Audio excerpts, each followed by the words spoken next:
Saudara, puji Tuhan, kita semua diberkati Tuhan malam hari ini.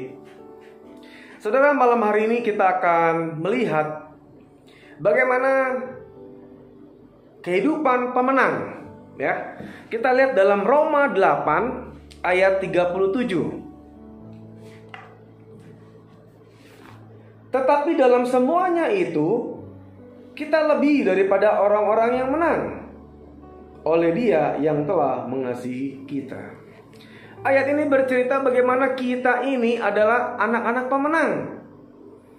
Saudara, setiap orang pasti mau menjadi nomor satu. Setiap orang pasti mau menjadi pemenang.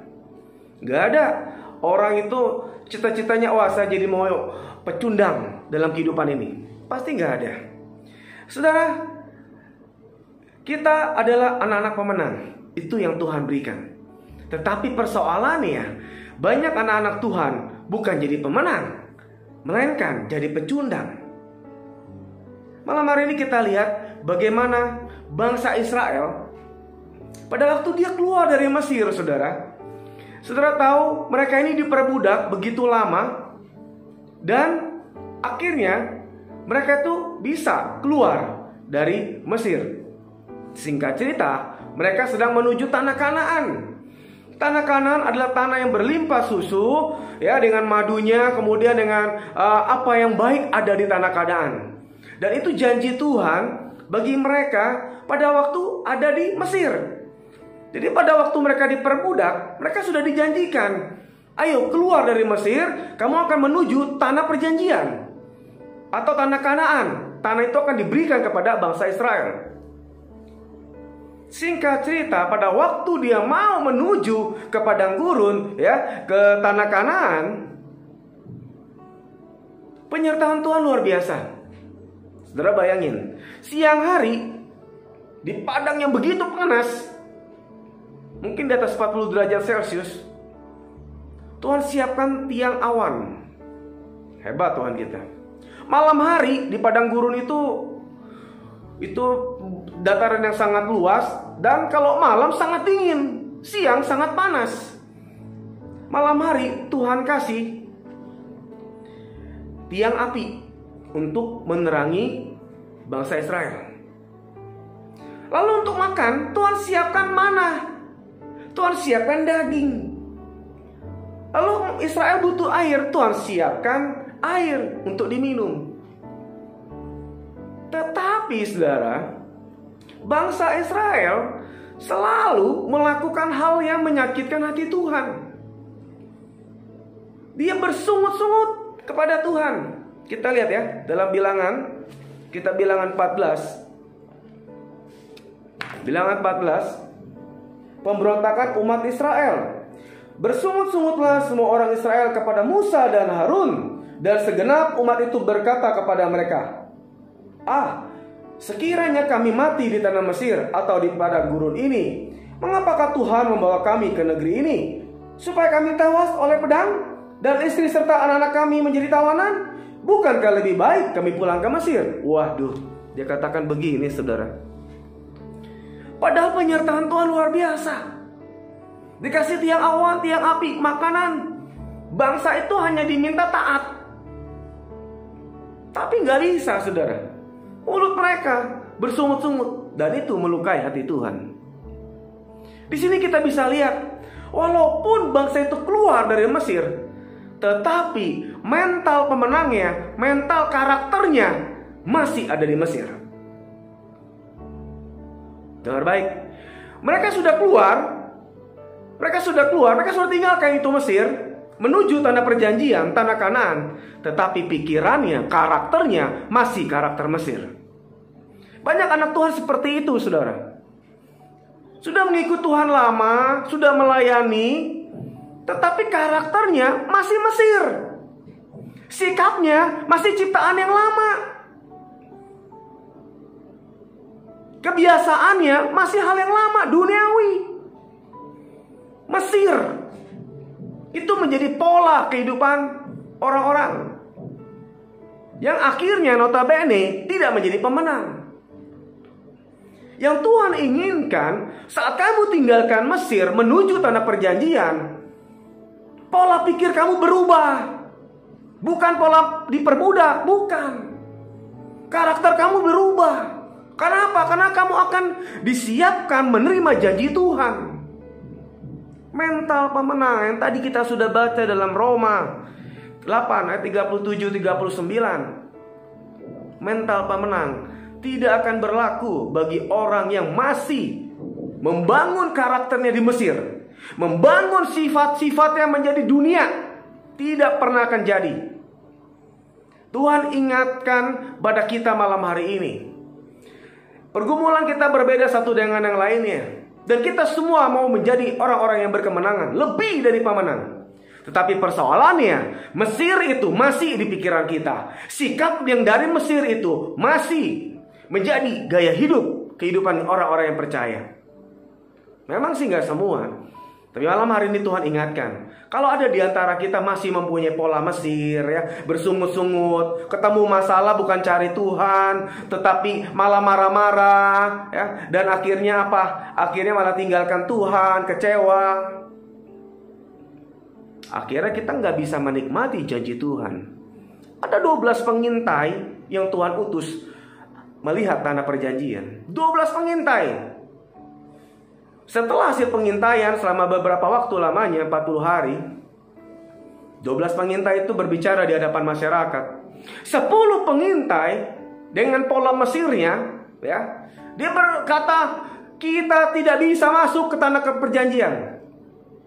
Kita nggak bisa masuk ke tanah Kanaan. Kenapa? Karena di sana banyak raksasa, banyak musuh, dan kita akan dimakan. Waduh, bangsa Israel saat mendengar itu, saudara, langsung ciut hatinya. Wah, marah.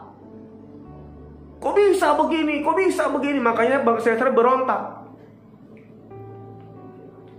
Lalu apa lagi dikatakan? Kita nggak bisa masuk ke negara itu. Itu pola Mesir.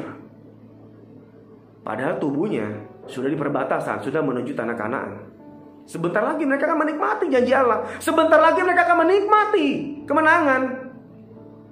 Tapi pola Mesir yang melekat dalam kehidupan orang 10 pengintai itu. Bagaimana dengan yang dua? Yosua dan Kaleb. Saya baca untuk saudara ya, Bilangan 14. Ayat 6 berkata, tetapi Yosua bin Nun dan Kaleb bin Yefune, yang termasuk orang-orang yang telah mengintai negeri itu, mengoyakkan pakaiannya dan berkata kepada segenap umat Israel, negeri yang kami lalui untuk diintai itu adalah luar biasa baiknya. Jika Tuhan berkenan kepada kita, maka Ia akan membawa kita masuk ke negeri itu dan akan memberikannya kepada kita, suatu negeri yang berlimpah-limpah susu dan madunya. Hanya janganlah memberontak kepada Tuhan, janganlah takut kepada bangsa negeri itu, sebab mereka akan ditelan habis. Yang melindungi mereka sudah meninggalkan mereka, sedang Tuhan menyertai kita. Janganlah takut kepada mereka. Beda, saudara. Yosua, Kaleb, mental pemenang. Dia melihat masalah, ya hanya masalah. Dia melihat Tuhannya. 12 pengintai, 10 pengintai, dia melihat masalah itu sesuatu yang sangat besar, sehingga menghalangi berkat Tuhan untuk masuk. 2 pengintai ini, Yosua dan Kaleb, beda pola pikirnya. Dia sudah tinggalkan Mesir. Masalah boleh datang, tapi dia lihat bahwa masalah itu kecil, ya, masalahnya kecil. Tuhan yang besar, kuasa Tuhan besar. Saudara, akhir-akhir ini kita diperhadapkan dengan masalah resesi ekonomi di Batam, bahkan di dunia. Kalau kita masih pakai pola Mesir ini, jangan-jangan kita nggak bisa meraih janji Tuhan, saudara. Kalau kita masih meletakkan dasar-dasar Mesir, ya, dasar-dasar Mesir itu ada dalam gaya hidup kita, wah, jangan-jangan kita nggak bisa ngalami janji Tuhan. Nggak bisa, saudara. Dengar baik firman Tuhan malam hari ini, renungan malam. Tuhan mau menjadikan saudara dan saya pemenang. Ayo bangun karakter itu. Ayo bangun. Supaya apa? Supaya kita bisa mengalami janji Tuhan, mengalami menikmati janji Tuhan. Ciri-ciri orang yang berkemenangan, orang yang menjadi Pemenang, lebih dari pemenang, adalah orang yang melekat kepada Tuhan. Orang yang berakar, orang yang bertumbuh berbuah di dalam Tuhan, mempunyai hubungan yang intim dengan Tuhan. Saudara, pemenang bukan dihasilkan dalam satu hari, tetapi perlu proses. Saudara dan saya juga diproses Tuhan. Kita punya waktu yang berbeda, tapi ujung-ujungnya, hasil akhirnya, kalau kita berakar di dalam Tuhan, kita membangun gaya hidup sesuai dengan yang Tuhan inginkan. Jam doa kita baik, ibadah kita baik, menjadi pelaku-pelaku firman, pasti kita akan menjadi pemenang. Kita akan mengatasi setiap masalah kehidupan. Bahkan masalah itu hanya untuk latihan otot-otot rohani kita, bukan menjadi hal-hal yang melemahkan kita. Lihat perbedaan bangsa Israel bersungut-sungut. Mereka takut, mereka khawatir, dan mereka berasumsi mereka akan mati. Akhirnya benar-benar mati. Dan Tuhan gak mau mereka itu yang bersungut-sungut masuk menikmati tanah perjanjian. Hanya dua suku saat itu ya. Dua, Yosua dan Kaleb. Dan usia di bawah 20 tahun yang bisa menikmati tanah perjanjian. Bagaimana dengan kita malam hari ini, saudara? Tuhan ingatkan lagi, di tengah-tengah resesi, masalah apapun yang kita alami, ayo jadi pemenang, ya. Ayo jadi pemenang, jangan mau jadi pecundang. Pemenang itu hidupnya bergaul intim sama Tuhan, menjadi pelaku firman Tuhan, ya, berakar. Orang yang berakar itu bukan orang yang diam, tapi orang yang menggali firman Tuhan, orang yang menjadi anak-anak kesayangan Tuhan. Dia punya hubungan yang intim dengan Tuhan. Bangun mesbah doa, ayo baca Alkitab tiap hari. Itu adalah orang-orang pemenang. Malam hari ini kita semua jadi pemenang, ya. Akan jadi pemenang kalau kita mau punya hubungan yang intim dengan Tuhan. Ingat pokok anggur yang benar. Tuhan katakan, tinggallah di dalam aku dan aku di dalam kamu, maka kamu akan berbuah. Kita semua menjadi orang-orang yang berkemenangan, orang-orang yang berbuah. Malam hari ini, ayo rubah, ayo kita bangun. Karena kita tahu, orang yang membangun hidup di dalam Tuhan adalah orang-orang yang meraih kemenangan. Selamat malam, Tuhan Yesus memberkati.